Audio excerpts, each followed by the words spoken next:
우리 성경 말씀 보시겠습니다. 사무엘하 9장 1절부터 13절 말씀까지.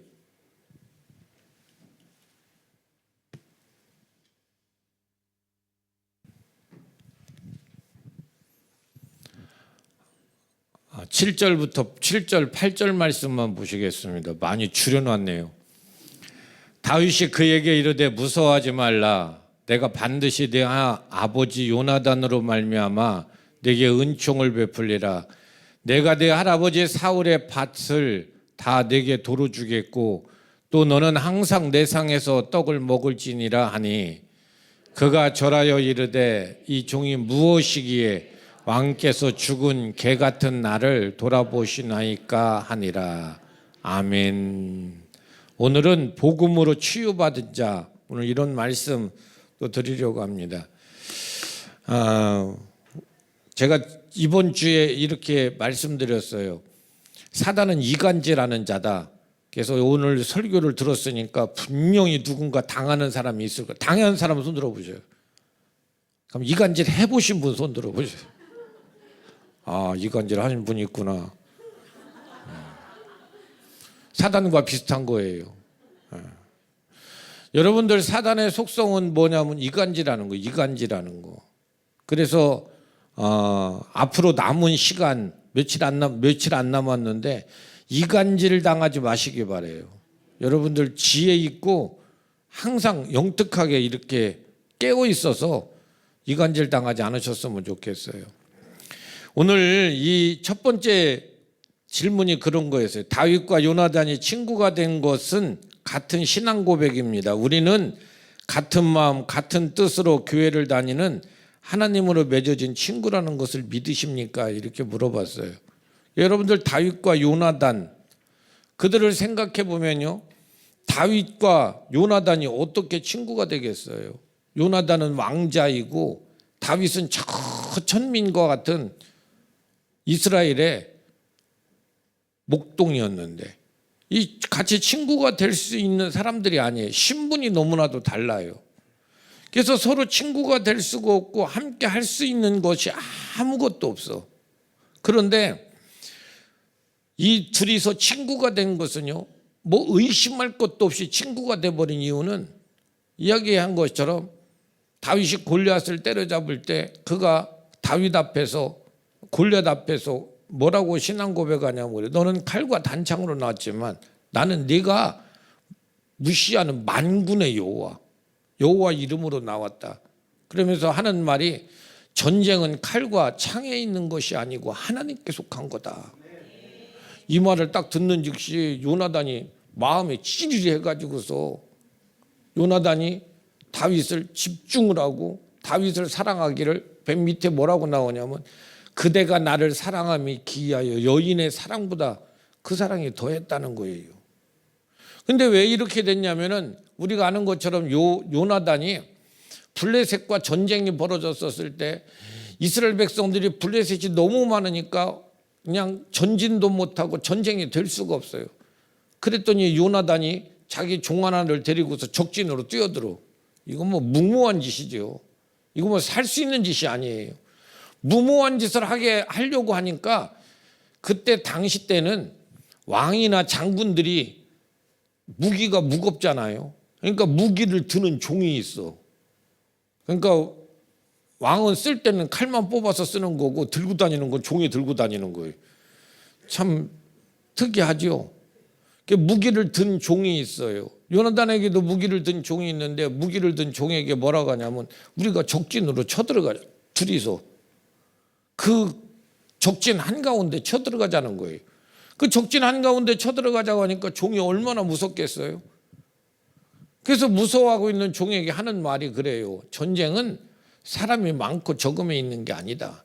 그리고 적진으로 들어가서 적진에 가서 막 칼을 날리면서 싸우고 있는데 멀리서 산 꼭대기에서 밑을 쳐다보니까 블레셋 진영이 난리가 났어. 저게 누구냐? 그래서 군인들을 다 조사를 해봤더니 요나단하고 무기를 든 그 종이 없어요. 그래서 보니까 밑에서 싸우고 있는 게 누구냐면 사울의 아들, 왕의 아들 요나단과 그의 종이야. 둘이서 그 밑에서 전쟁을 하고 있는 거예요. 이스라엘 백성들이 마음이 막 후끈해가지고서 이 전쟁에 참여하잖아요. 여러분들 그때 요나단이 먼저 이 고백을 했었는데 다윗이 고백을 하기를 뭐라고 하냐면 전쟁은 하나님께 속한 거래. 이 말을 딱 듣는 즉시 요나단의 마음이 확 열려버렸어요. 요나단의 마음이 확 열려버렸고 하나님이 돕는 사람이고 하나님이 함께하는 사람이구나. 같은 마음 같은 신앙 고백이었어요. 이래서 둘이 신분이 전혀 다르기 때문에 서로 어울릴 수 있는 사람이 아닌데 신분이 전혀 달라. 먹고 사는 것도 다르고 배움도 다 달라요. 근데 그들은 친구가 되었어요. 여러분들 하나님이 우리 교회로 우리를 부르신 이유가 뭐겠어요? 다 달라요. 다 달라. 생긴 것도 어떻게 그렇게 다양한지 몰라. 다 달라. 여러분들 다 다른데 우리에게 같은 교회에서 이렇게 들어오게 하시고 우리를 형제로 자매로 우리를 부르셨어요. 그래서 여러분들 같은 교회에 와서 같은 설교를 듣고 같은 비전으로 같은 생각으로 같이 가요. 맞지요? 그래서 성장하여 선교하자. 언제까지? 이런 미친 짓 하는 데는 우리 교회밖에 없어요. 제가 어디 이렇게 강의 가가지고서 제가 이렇게 하면서 우리 교회에서는 이렇게 구호한다고 하고서 다 시켜. 손 이렇게 다 들게 만들고 안 하면 내가 막 불러 일부러. 그랬더니 막 사람들이 이렇게 막 하면서 자기들도 이상한가 봐. 예전에는 진짜로 주일날은 안 했잖아요. 왜 주일날 안 하냐면 새가족이 왔다가 안 오더라고. 아니 새가족이 보기에는 이거 미친 거 이거. 무슨 교회가 갑자기 설교하다 말고 이러는데 다 따라서 하잖아요. 근데 여러분들 같은 마음, 같은 비전, 같은 뜻으로 하나님께서 부르신 거예요. 그러기 때문에 우리를 형제라고 부르고 우리를 자매라고 부르는 거예요. 같은 교회가 이래서 중요한 거예요. 여러분들 눈에 보이는 세상의 신분이나 조건이 문제가 될 수 있는 게 아니란 얘기예요. 우리는 하나님 안에서 같은 형제, 같은 마음. 여러분들 뭐라고 하냐면 오늘 아침에 새벽에도 제가 예배 시간 전에 이렇게 성경 구절을 읽었어요. 그가 자기 땅에 오매 사람들이 영접하지 아니하였으나 영접하는 자 곧 그 이름을 믿는 자들에게는 하나님의 자녀가 되는, 여기 지금 그런 하나님의 자녀가 되는 권세를 주셨대. 그런데 이건 뭐라고 하냐면 이건 혈통으로나 사람으로 난 게 아니라 하나님의 뜻으로 난 자들이래요. 이게 교회예요. 혈통으로나 사람으로 난 게 아니라 하나님의 뜻으로 난 자들이야. 아멘. 그래서 우리를 이렇게 불러온 거예요. 그렇기 때문에 맨 밑에 한번 읽어보겠어요. 시작.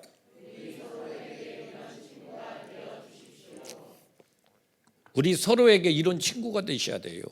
교회는요 그냥 같이 교회 다니다가 말고 이런 데가 아니에요. 교회는 이런 친구가 되시는 거예요. 다윗과 요나단 같이 같은 신앙 고백이기 때문에 우리는 형제고 자매이고 친구이고 부모가 돼야 되고 자식이 돼야 돼요. 이러지 않는다고 한다면 여러분들은 어떻게 이 땅에서 살아남겠어요? 그래서 예수님께서도 제자들을 앉혀놓고 마지막 유언과 같이 하시는 말씀, 내일이면 잡혀가. 더 이상 제자들을 가리키고 말할 수도 없어요. 그런데 그 상황에서 예수님이 그들에게 아주 중요하게 뭐라고 얘기하냐면 서로 사랑해라. 내가 너희를 사랑한 것 같이. 어떻게? 내가 너희를 사랑한 것 같이. 어떻게? 십자가에서 죽으면서 사랑하는 이것처럼 너도 내 형제를 사랑해. 그래야지 안 믿는 그들이 보고 너희가 내 제자인 줄 알리라. 아멘. 형제이고 자매란 얘기예요. 옆에 쳐다봐. 못생겼어. 너 형제고 자매요. 근데 의상이는 왜 옆에 안 쳐다보냐? 뒤에도 쳐다봐야 될 거 아니야. 이쁜 아은이 앉아 있는데.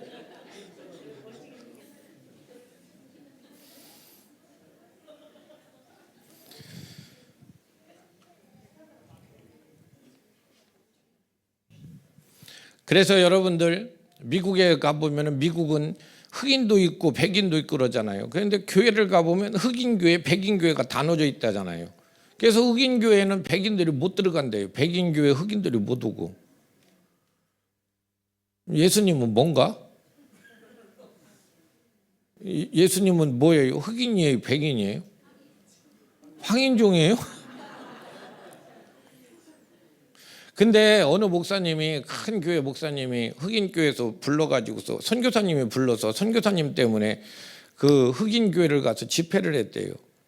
근데 한 번도 맡지 못한 이상한 냄새가 나는 거예요.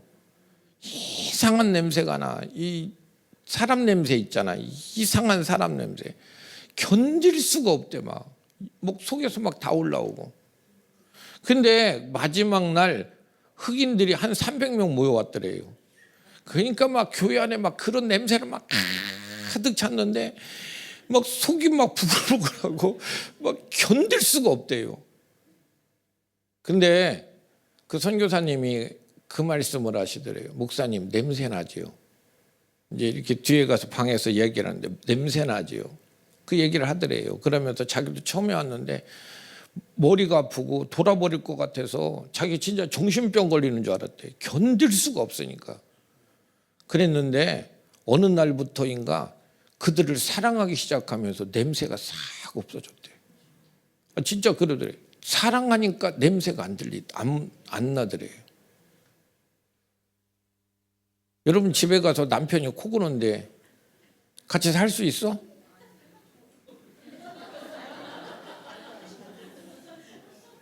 근데 사랑하기 때문에 산대요.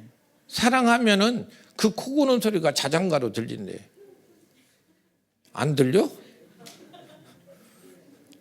아직도 어렵구나. 내가 괜히 물어봤다 이런 거. 어쨌든 여러분들 교회 안에 서로 장점이 있고 약점이 있고 신분이 다르고 다 달라요. 그런데 그 내 옆에 있는 바로 그를 내 형제로 자매로 인정하지 않으면 내가 하나님을 아버지라고 부른다는 것도 거짓말이래요. 그러니까 여러분들 우리에게 분명한 것은 서로 다윗과 요나단을 이야기하는 것처럼 친구가 되셔야 돼요. 형제가 돼 주십시오. 자매가 돼 주시고. 여러분들 형제 자매라고 하면 야, 우리 큰언니가 나한테 5천만 원 빌려가더니 안 갖고 와. 그러더니 이것이 글쎄 맨날 지는 맨날 좋은 거 먹고 맨날 그러면서 돈은 안 갚어. 명절 때 만나면 머리 확 젖 뜯어놓고 싶어. 그래도 언니예요, 아니에요? 또 만나면 또 언니 또 그러고 또 다니잖아요. 우리가 그런 거예요. 여러분들 미워할 수도 있고 그럴 수도 있지만은 그와 끊을 수는 없는 관계가 우리들이에요. 그래서 여러분들 미워하지 말고 기왕이면 사랑하고 사는 게 훨씬 더 살기 편해. 알았죠? 그래서 여러분들 이 말씀뿐만 아니라 그 다음 말씀이 그런 거예요. 두 번째 이야기가 지금 나는 용서와 용납에 대해서 어떻게 느끼고 있습니까? 용납까지 되시겠습니까? 그랬어요. 그래서 용서와 용납 얘기했어요. 용서, 용납. 용서는요, 상대방의 잘못을 없던 일로 하고 책임을 묻지 않는 거다 그래요. 그러니까 일을 얘기하는 거예요. 일을. 그 사람이 저지른 일, 그 일에 대해서 잘못한 상황이나 일들에 대해서 없던 일로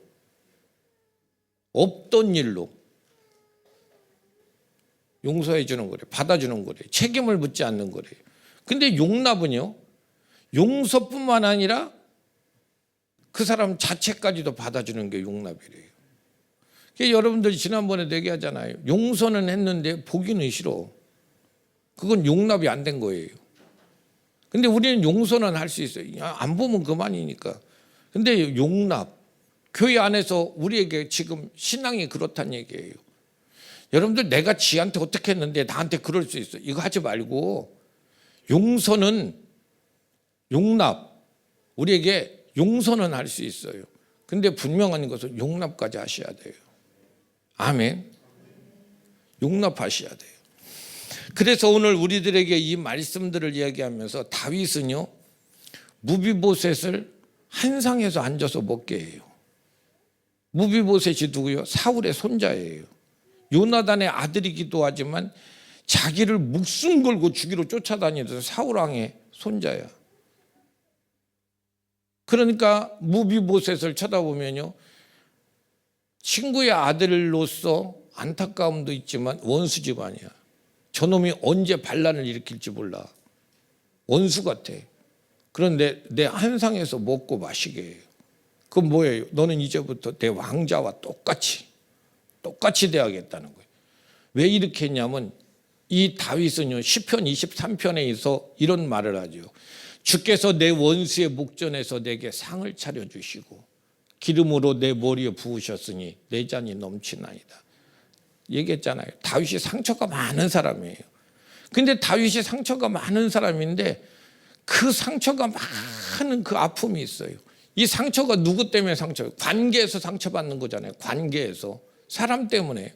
원수 같아. 근데 항상 보면 그 원수 같은 그 원수들 앞에서 하나님은 내게 상을 차려주시는 자 같아. 달마다 내게 은혜 베푸시고 그 원수들 앞에서 꼭 그분은 내게 상을 차려주시는 분. 그리고 그 원수들 앞에서 내 머리에 기름을 부어주시는 분 같아. 그래서 다윗은 항상 뭐냐면요, 저 시편 23편을 읽어보면 눈물 날 정도로 다윗은 하나님 그분 한 분이면 충분해. 왜냐하면 그분이 나를 치료하시고 나를 만져주시고. 그래서 다윗은 저 고백을 하는 거예요. 무비보셋을 지금 이 상에 앉혀놓은 것은 내가 이것을 경험했기 때문에 무비보셋을 앉혀놓은, 하나님도 나한테 그랬는데 나도.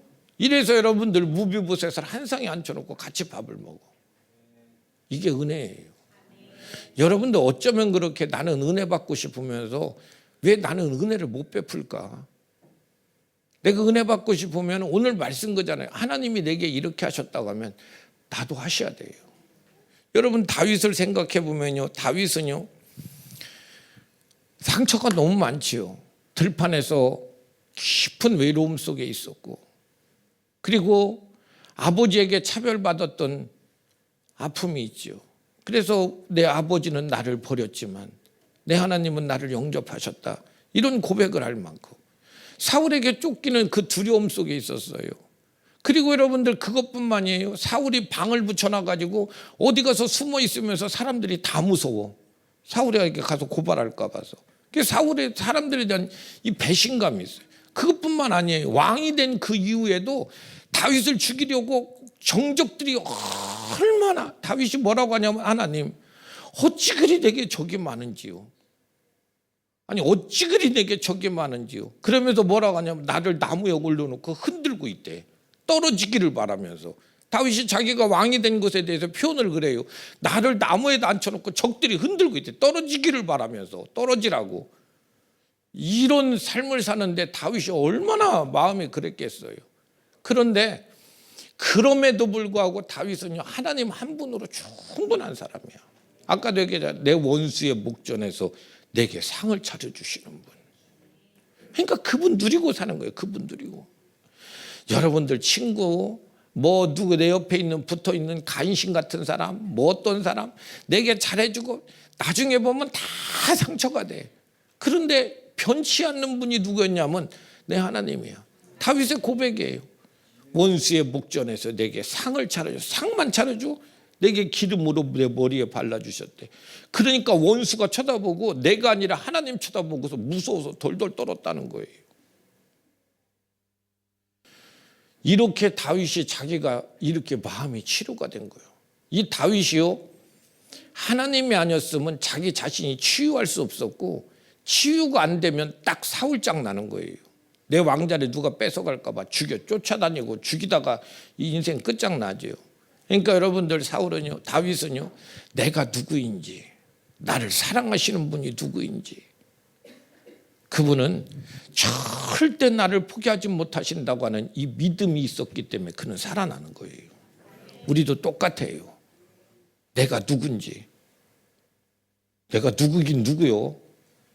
조경순이지. 이런 거 하지 말고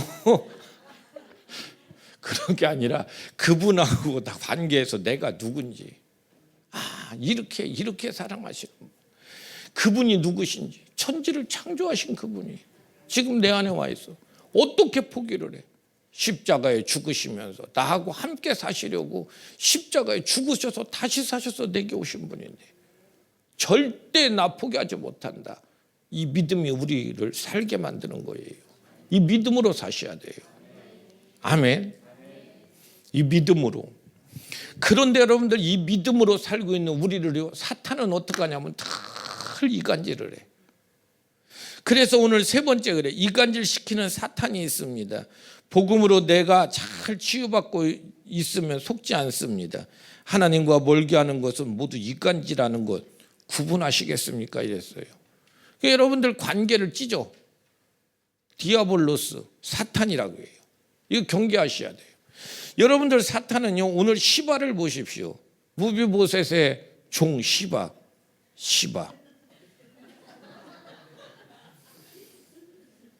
이번 주에 영애가 발음을 세게 해가지고 성경을 읽는데도 자꾸 이상한 발음을 하던데, 원래 말하는 자체가 욕 같은데 거기다가 시바라고 그냥 그렇게 해가지고, 아니 제가 하는 게 원래 이름이 시바요. 근데 여러분들, 무비보셋을 이간질 시켜서 다윗을 속여요. 말씀드리잖아요. 다윗이 압살롬의 반역으로 쫓겨나는 그 순간에 이 무비보셋은 어떻게 했냐면은 발도 안 씻고, 좀 더럽긴 하다, 수염도 안 깎고 옷도 안 갈아입고 왕의 고통하고 함께 참여하려고. 나중에 다윗이 만났을 때 다윗에게 이야기하는데 자기가 다리를 절잖아.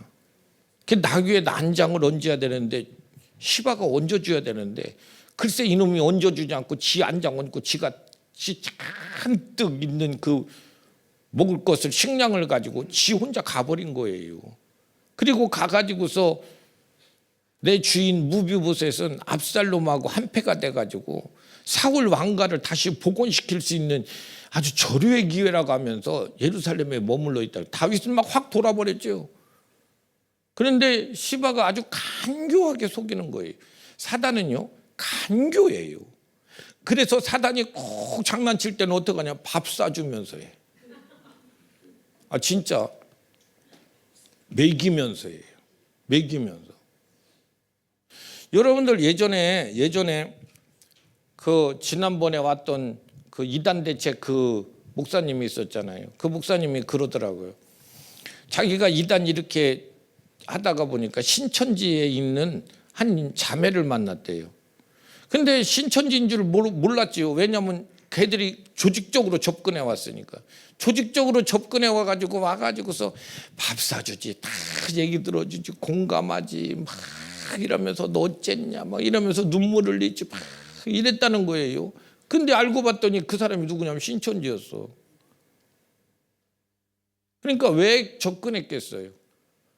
목적 가지고 접근한 거예요. 그리고 와가지고서 막 욕하는 거예요. 교회 가니까 교회는 이렇고 목사님은 그렇고 너 그렇지 않냐, 뭐 어쨌냐, 그러면서 이간질을 시켜요. 여러분들, 사람은요 여러 가지 안에 한마디만 딱 뿌려놓으면 돼요. 그러면 처음에는 말도 안 돼. 그러다가 혹시 그런 거 아니요? 혹시 그럴지도 몰라. 이게 사람이에요. 사단은 이렇게 이간질하는 거예요. 근데 여러분들, 그렇게 이간질을 했어요. 그리고 나서 나중에 그 자기가 언니라고 부르는 그 사람이 신천지인 게 드러났어. 근데 이 자매가 뭐라고 한 줄 아세요? 언니가 신천지여도 나는 언니 따라가고 싶대. 얼마나 잘해줬으면. 이게 사단이에요. 여러분들, 우리 신앙생활하면서 똑같아요. 신천지 같은 이단, 이런 사람들도 목적이 뭐냐면 하나님과 사람과 관계가 멀어지게 하는 거예요. 그래서 이단들이 주로 사용하는 것이 바로 뭐냐면 이간질이에요. 오늘 교회에서도 절대 그러지 마세요. 여러분들, 혹시라도 하나님과 관계가 멀어지게 하고 교회에서 사람과의 관계가 이상하게 만들고 이상한 헛소리하고 있으면 가서 주둥이를 때려.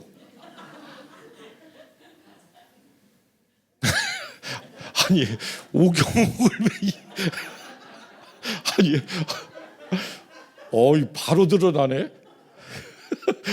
머리끄레기 잡어?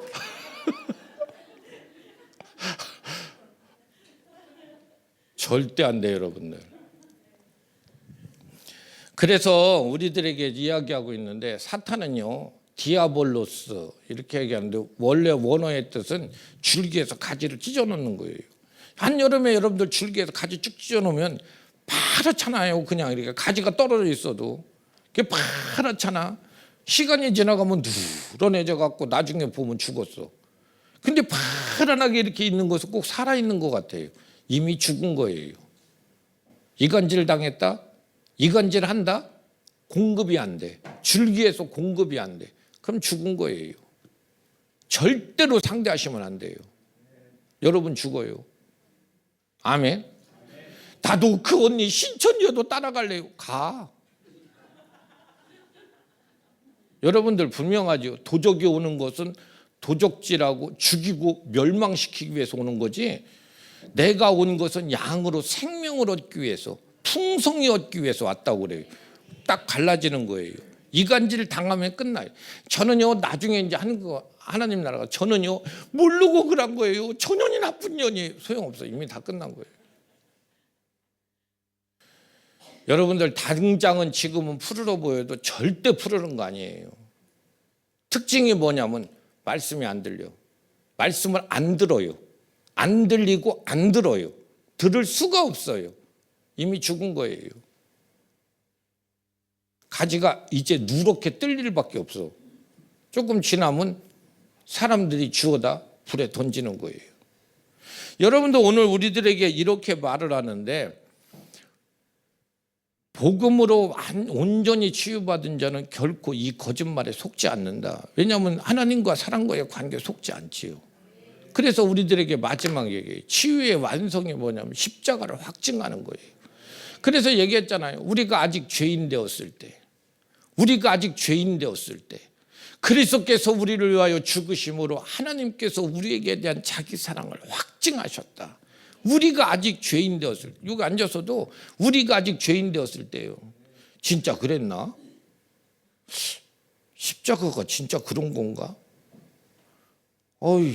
나는 잘 모르겠네.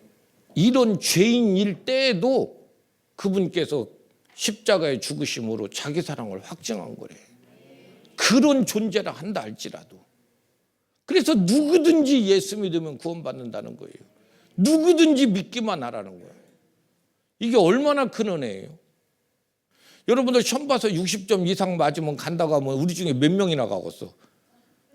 가겠어요? 그지? 그런 한계가 있는 게 아니라 누구든지요. 우리가 죄인된 모양으로 있는 누구든지.